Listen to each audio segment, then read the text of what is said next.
Today's weather.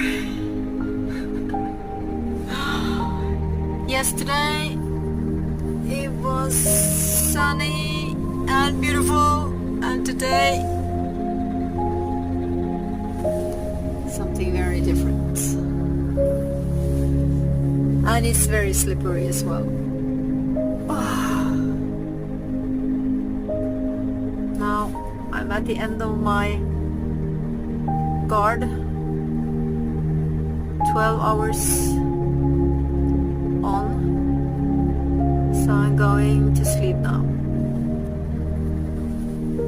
going home to sleep,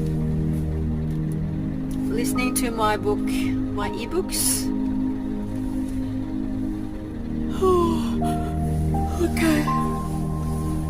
Oh, it's one of the last days